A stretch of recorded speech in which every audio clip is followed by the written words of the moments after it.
اعوذ باللہ من الشیطان الرجیم بسم اللہ الرحمن الرحیم۔ سب سے پہلے درود و سلام محمد و آل محمد پہ، اللہم صلی علی محمد و آل محمد۔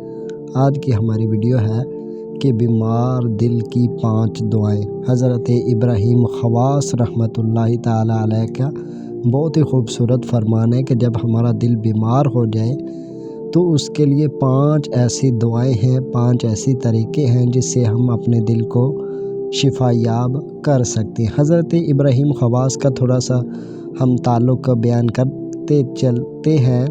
حضرت ابراہیم خواص علیہ رحمہ 3 صدی کے آخر میں اور 4 صدی کے شروع میں ایک بہت ہی کامل ولی اللہ گزرے ہیں۔ آپ کا تعلق سلسلہ قادریہ سے تھا۔ آپ ملامتی گروہ سے تعلق رکھتے تھے۔ آپ کے پیر و مرشد حضرت خواجہ جنید بغدادی رحمۃ اللہ تعالی علیہ تھے۔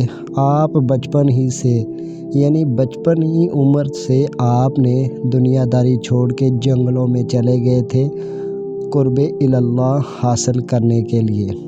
ایک دفعہ آپ جنگل میں تھے تو ایک راہب جو ستاروں کی پوجا کرتا تھا وہ آپ کے ساتھ آپ کی صحبت کے لیے آیا۔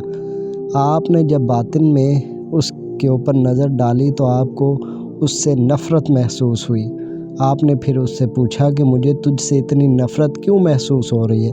تو اس نے کہا کہ میں ستاروں کی پرستش کرتا ہوں، ستاروں کی پوجا کرتا ہوں، اس لیے آپ کو مجھ سے اتنی نفرت محسوس ہو رہی ہے۔ تو اس نے بہت ہی آپ سے التجا کی کہ آپ مجھے اپنی صحبت میں چند دن رکھیں۔ تو آپ نے اس کی التجا قبول فرما کے اپنے ساتھ ہی اس کو رکھا چند دن۔ تو چند دن آپ بھوک سے اتنے نڈھال ہو گئے، 7 دن تک آپ نے بغیر کچھ کھانا پینا آپ نے کچھ بھی نہیں کھایا اور راہب نے بھی کچھ بھی نہیں کھایا۔ اور راہب جب بھوک سے بالکل نڈھال ہو گیا تو اس نے آپ سے التجا کی کہ کچھ کھانے کا بندوبست کریں۔ تو آپ نے اپنا سر سجدے میں رکھ لیا، اور جب آپ نے اپنا سر سجدے سے اٹھایا تو کھانے کے 2 طشت آپ کے سامنے پیش ہو گئے۔ اس میں سے راہب نے بھی کھانا کھایا اور آپ نے بھی کھانا کھایا۔ پھر آگے 7 دن جب گزرے تو آپ نے راہب سے فرمایا کہ اب تیری باری ہے، اب تو کھانا لا میرے لیے بھی اور اپنے لیے بھی۔ تو راہب نے سر سجدے میں رکھ لیا، اور اسی طرح جس طرح آپ کے سر سجدے میں رکھنے پر 2 طشت آئے تھے کھانے کے، اسی طرح راہب کے سجدے میں سر رکھنے پہ 2 طشت آئے۔ تو راہب سے آپ نے پوچھا کہ کرامات تو سوائے مسلمانوں کے ہو ہی نہیں سکتی، تو نے یہ طشت کیسے منگوائے؟ تو اس نے کہا تو بالکل سچا ہے۔ اس راہب نے کہا کہ تو بالکل سچا ہے، میں نے اللہ سے تیرے وسیلے سے دعا مانگی تھی تو میرے لیے بھی وہیں طشت آ گئے۔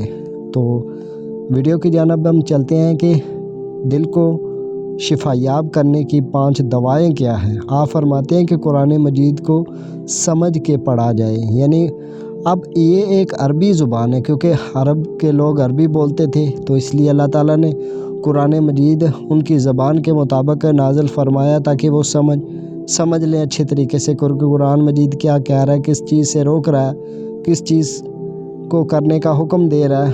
اب ان کی زبان عربی تھی، اب ہماری زبان اردو ہے۔ ہمیں چاہیے کہ قرآن مجید کو بجائے عربی کے اردو میں پڑھیں تاکہ ہمیں پتہ چلے کہ قرآن مجید میں ہے کیا، کیونکہ قرآن مجید ایک سمندر ہے، ہر چیز ہمیں اس سے مل رہی ہے، لیکن ہم دھڑا دھڑ عربی پڑھ رہے ہیں اور کچھ سمجھ ہماری آ نہیں رہا۔ دوسرے نمبر پہ آپ بتاتے ہیں ایک تو قرآن مجید کو سمجھ کے پڑھا جائے، دوسرے نمبر پہ فرماتے ہیں کہ اپنے پیٹ کو قدر خالی رکھ، پیٹ کو بالکل بھی نہ بھر، کیونکہ مولا علی علیہ السلام کا بھی فرمان ہے کہ میری 3 باتوں کے اوپر عمل کر لو تو تمہیں کسی ڈاکٹر کے پاس جانے کی ضرورت ہی نہ پڑے۔ ایک کہ کھانے سے پہلے بسم اللہ الرحمن الرحیم پڑھو، اور دوسرا کھانے کے بعد الحمدللہ پڑھو۔ تیسرا یہ کہ کھانے کے 3 حصے کرو، ایک حصہ کھانا کھاؤ اور ایک حصہ پانی پیو اور ایک حصہ ہوا کے لیے خالی رکھو، تو تمہیں کبھی بھی ڈاکٹر کی ضرورت نہیں پڑے گی۔ وہی فرمان حضرت ابراہیم خواص فرما رہے ہیں کہ اپنے پیٹ کو خالی رکھو۔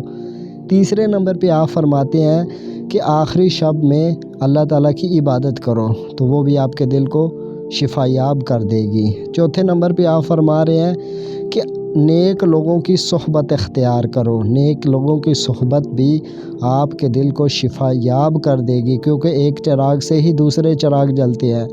تو اگر آپ نیک لوگوں کی صحبت میں بیٹھو گے تو وہ آپ کے دل کو زندہ کر دیں گے، آپ کے دل کو شفا یاب کر دیں گے۔ اگر آپ کا دل بیمار ہے تو وہ آپ کا دل شفا یاب ہو جائے گا نیک لوگوں کی صحبت سے۔ پانچویں نمبر پہ آپ فرما رہے ہیں، یعنی جو پانچویں نمبر پہ، کہ جیسے ہی سورج طلوع ہو تو اس وقت میں اللہ تعالیٰ سے معافی ضرور مانگا کرو۔ یعنی جب آپ فجر کی نماز ادا کرو، سورج نکلے تو فجر کی نماز کے بعد اللہ تعالیٰ سے معافی ضرور مانگا کریں، کیونکہ اس نے تمہیں دوبارہ پھر مہلت دے دی ہے، کیونکہ رات کے بعد دوبارہ پھر دن آ گیا، تمہیں دوبارہ پھر مہلت دے دی گئی ہے تاکہ تم اللہ تعالیٰ سے معافی طلب کرو اور اللہ تعالیٰ کے حضور نیک اعمال کی دعا کرو۔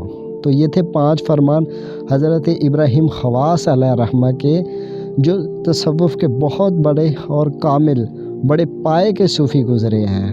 آپ نے عمر بھر توکل علی اللہ پہ اپنی پوری زندگی گزار دی، یعنی جب بھی اللہ تعالیٰ سے کوئی چیز طلب کی تو اللہ تعالیٰ نے فوراً ہی وہ چیز عطا کر دی۔ مخلوق سے آپ نے کبھی بھی سوال نہیں کیا حضرت ابراہیم خواص علیہ الرحمہ نے، جن کے یہ 5 فرمان تھے کہ بیمار دل کی 5 دعائیں۔ پہلی کہ یہ قرآن مجید کو سمجھ کے پڑھیں، کہ قرآن مجید کو اپنی زبان کے مطابق پڑھیں۔ دوسرے نمبر پہ اپنے پیٹ کو قدر خالی رکھیں، یعنی اپنے جو آپ کھانا کھاتے ہیں پیٹ بھر کے بالکل کھانا نہ کھائیں۔ تیسرے نمبر پہ اچھے لوگوں کی صحبت میں بیٹھیں، نیک لوگوں کی صحبت میں بیٹھیں۔ چوتھے نمبر پہ آخری شب کی نماز، یعنی جو تہجد کی نماز ہے، اس کو لازم پکڑیں۔ پانچویں نمبر پہ یہ ہے کہ دن کی شروعات اللہ تعالیٰ سے معافی مانگ کے کریں، یعنی جب بھی دن کی شروعات کریں تو پہلے اللہ تعالیٰ سے معافی مانگ لیں۔ وآخر دعوانا الحمد للہ رب العالمین بحق محمد و آل محمد۔